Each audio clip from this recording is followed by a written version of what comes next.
ప్రార్థన చేసుకుందామండి. చిన్న ప్రార్థన చేసుకుని వాక్స్లోకి వెళ్దాం. మహోన్నతుడా, కృపల దేవ, నీకు వేలాది వందనాలు, వేలాది స్తోత్రాలు. ఆశ్చర్యకరుడా, ఆలోచనకర్త, నిచుడకు తండ్రి, సమాధానకర్త, అధిపతి అని పేర్లు పెట్టబడిన దేవ, స్తుతులు స్తోత్రాలు చెల్లించుకుంటున్నాం తండ్రి. పాటలో ఎంతో సహాయం చేశారు, అందుకు మీకు వందనాలు, స్తోత్రాలు తండ్రి. దేవ, వాక్స్లోకి వెళ్తుండగా మాతో సూటిగా తేటగా మాట్లాడండి. దేవ, అలుపుని ఎన్నికలేనివన్నీ, ఇక్కడ నిలబడతా కూడా అర్హత లేనివంటి తండ్రి.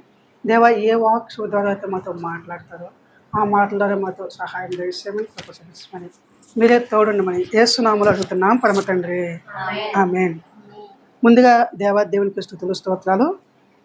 మన ఆత్మీయ తండ్రి గారికి హృదయపూర్వక వందనాలు. కూడి వచ్చిన మీ అందరికి కూడా మన హృదయపూర్వక వందనాలు. కీర్తన గ్రంథం 32వ అధ్యాయం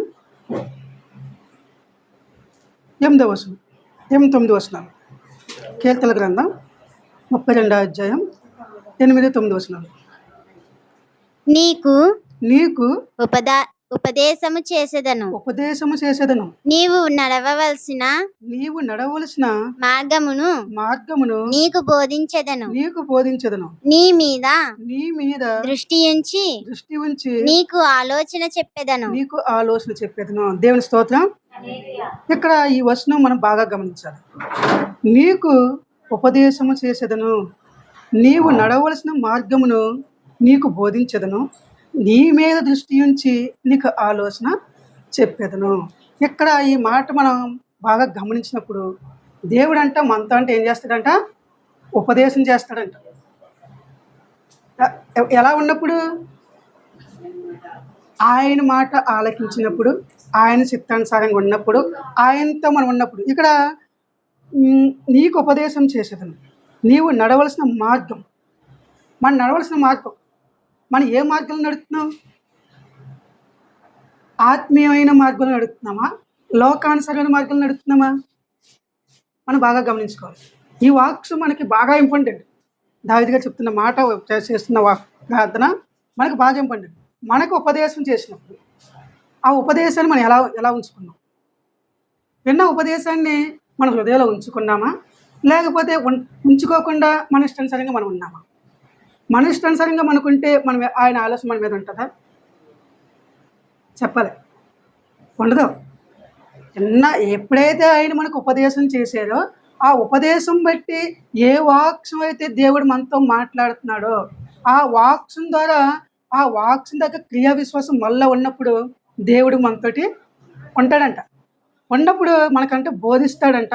మళ్ళీ ఇంకెక్కడ దృష్టి ఉంచి ఆలోచన కూడా చెప్తాడంట. దృష్టి బాగా గమనించాలి. దేవుని పిలువైన మనం దృష్టి ఉంచుకోవాలి. ఏముంచుకోవాలి? దృష్టి ఉంటుందంట. ఆయన దృష్టి మన మీద ఉంటుందంట. ఆయన ఆలోచన కూడా మన మీద ఉంటుందంట. ఆయన ఆలోచన మనకు ఇంకేం కావాలి? వాళ్ళు మన లోకంలో ఉన్న వాళ్ళు మనం అనుకుంటాం, వాళ్ళు నా మీద దృష్టి ఉంచట్లేదు, నా అలా పట్టించుకుంటలేదు అన్నారు. లోకంలో ఇక్కడ యేసు చెప్తున్న మాటకి, వాక్స్లో చెప్తున్న మాట ఏముందంటే, నీ మీద దృష్టి ఉంచేదను. దేవుడి దృష్టి మన మీద ఉంటే అంతకన్నా కావాల్సిందే ఉందండి. అసలు ఎంత ధన్యత అది. మళ్ళీ బోధిస్తారంట. ఆ బోధ ఎప్పుడైతే మన హృదయంలో పడిందో, ఆ జ్ఞానం ఎప్పుడైతే మనకి ఆలోచన వచ్చిందో, మన ఆలోచనలు వేరు, దేవుడి ఆలోచనలు వేరు. మనం ఆలోచించే ఆలోచనలు ఈ లోక ఆలోచనలు, మనం ఆలోచించే జ్ఞానం ఈ లోక జ్ఞానం. కానీ దేవుడి జ్ఞానం అంట అమూల్యమైనది, మితిలేని జ్ఞానం అంట. మన జ్ఞానం అయితే మనకు కూడా పనికి వస్తుందో లేదో మనకు తెలియదు. మనకు అనుకుంటాం ఏదో ఒకటి మనం లోకానుసారంగానో ఏదో అప్పు చేస్తాం, ఆ అప్పు చేయడానికి ఇంకో అప్పు చేస్తాం. కానీ అది మన ఆలోచన. కానీ దేవుడి ఆలోచన అది కాదు. అక్కడి నుంచి ఎలా బయటికి వెళ్ళాలి? మనం తిరిగినప్పుడు, ఈ లోకాలన్నీ తిరిగినప్పుడు మన సొంత ఆలోచనలో, మన సొంత క్రియలు, మన ఆలోచనలో, మన శక్తి మనం చేసుకుంటే మనం వెళ్ళిపోతాం. ఎప్పుడు దేవుడి దగ్గరికి వచ్చినా కానీ, దేవుడితో ఉన్నా కానీ, దేవుడి మాటలు విన్నా కానీ ఈ ఆలోచనలను పక్కన పెట్టేసి మన టెన్షన్ మనం చూసుకుంటాం. కానీ ఇక్కడ దేవుడు ఏమంటున్నాడంటే, నీ మీద దృష్టి ఉంచి. కానీ మన దృష్టి ఆయన మీద ఉండదే,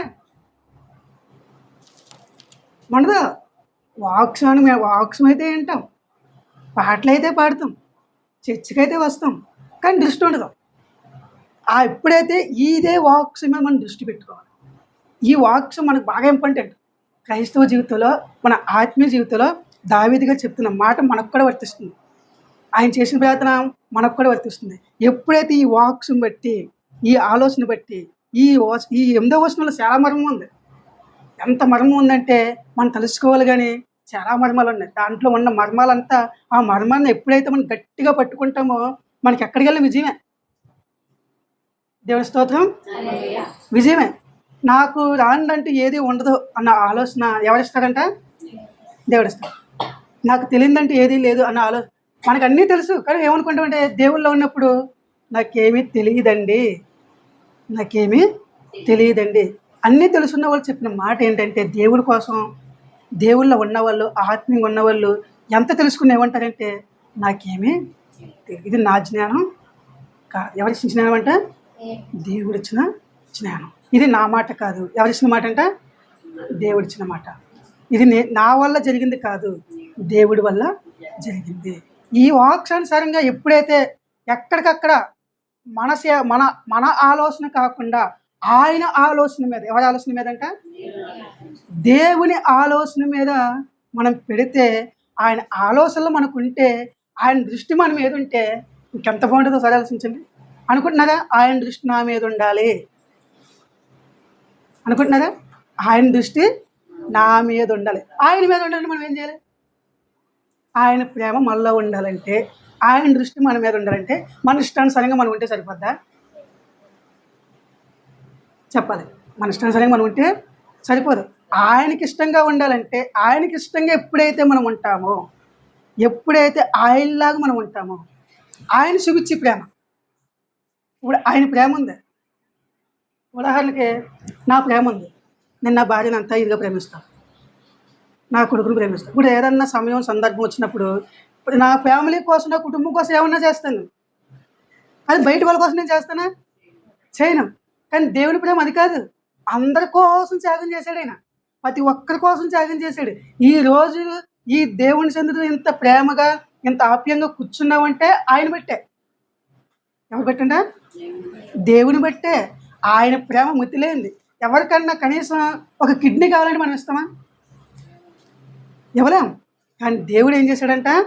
ఆయన ప్రేమ అమూల్యం కాబట్టి ఆయన రక్తంతో మనల్ని కడిగేసి మళ్ళీ పాపం లేకుండా చేశాడంట. యోహాను పత్రికలో ఉంటుంది, యేసు రక్తము ప్రతి పాపముల నుండి పవిత్రులుగా చేయును. మరి అటువంటి ప్రేమ అయింది. నేను ముగింపులోకి వస్తున్నాను. ఇక్కడ ఈ వచనం ఇంకోసారి చదివి నేను ముగింపులోకి వస్తున్నాను. నీకు ఉపదేశం చేసేదను, నీవు నడవలసిన మార్గమును నీకు బోధించేదను, నీ మీద దృష్టి ఉంచి నీకు ఆలోచన చెప్పేదాన్ని. ఆలోచన, మన ఆలోచనలు ఎలా ఉన్నాయి, దేవుని ఆలోచనలు ఎలా ఉన్నాయి. యెషయా గ్రంథంలో ఉంటుంది కదా, దేవుడు మాట్లాడుతూ ఉంటారు, నా తలంపులు లాంటి తలంపులు మీ తలంపులు కాదు, నా గ్రహింపులు లాంటి గ్రహింపులు మీ కాదు. ఆయన తలంపులు వేరు, మన తలంపులు వేరు. మనమేమో ఎక్కడెక్కడికో వెళ్ళిపోవాలనుకుంటాం, ఆయనేమో ఆయనతో ఉండాలనుకుంటాం. ఇప్పుడు మన పిల్లలు మనం వదిలేసి వెళ్ళిపోతే మనకి, నువ్వు నాతో ఉంటావని కని పెంచి చేశాను, నన్ను వదిలేసి నువ్వు ఎక్కడికి వెళ్ళిపోతే ఎలారా అని మనం అనుకుంటాం. కానీ మన కోసం రక్తం కాచి మన కోసం ప్రాణం ఇచ్చిన దేవుడు మరి ఆయన అంతగా అలా అనుకోవడంలో తప్పే ఉంది. మన కన్న తల్లిదండ్రుల కోసం మనం అలా, మన కన్న కొడుకుల కోసం అలా అనుకుంటే మన కోసం ప్రాణం ఇచ్చిన వేసే ఇంకేమనుకోవాలి? అది ఏమనుకోవాలి? మరి ఆయన ప్రేమ మనలో ఉంటుందా? ఆయన ఆలోచనలో మనలో ఉంటున్నాయా? ఆయన జ్ఞాపకాలు మనలో ఉంటున్నాయా?